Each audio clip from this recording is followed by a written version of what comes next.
നമ്മൾ 3 പേരും കൂടി ഉച്ചയ്ക്കൊന്ന് പുറത്തേക്ക് ഇറങ്ങി ഫുഡൊക്കെ കഴിക്കാൻ വെച്ചിട്ടാട്ടോ ഇറങ്ങിയത്. അങ്ങനെ നേരെ നമ്മൾ പറുദീസയിലോട്ടാട്ടോ വന്നത്. നൈറ്റ് നമ്മൾ ഇവിടെ മിക്കപ്പോഴും വന്നിട്ടുണ്ട്. പകൽ വരുന്നത് ഫസ്റ്റ് ടൈം ആട്ടോ.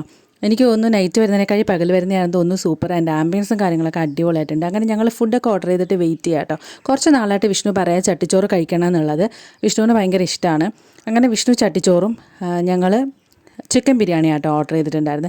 എനിക്ക് പൊതുവേ പുറത്ത് പോയി നാടൻ ഫുഡ് കഴിക്കുന്നതുകൊണ്ട് വലിയ താല്പര്യമില്ലാത്ത കൂട്ടത്തില്ല. കാരണം ഇതൊക്കെ നമ്മൾ വീട്ടിൽ നിന്ന് മിക്കപ്പോഴും കഴിക്കാറുണ്ടല്ലോ.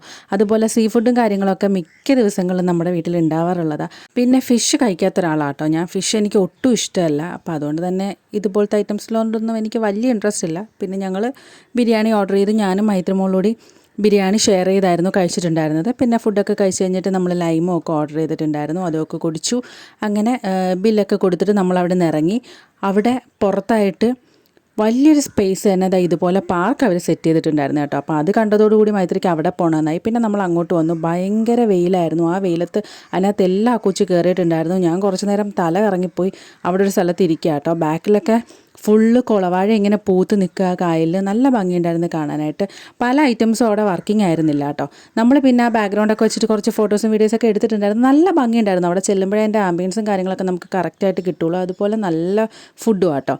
പിന്നെ കുറേ ഐറ്റംസിലൊക്കെ മൈത്രി കയറിയിട്ടുണ്ടായിരുന്നു. ഭയങ്കര വെയിലായിരുന്നു. ഒരു വിധത്തിലാണ് മൈത്രി അവിടെ നിന്ന് പിടിച്ചു വലിച്ച് വന്നിട്ടുണ്ടായിരുന്നത്.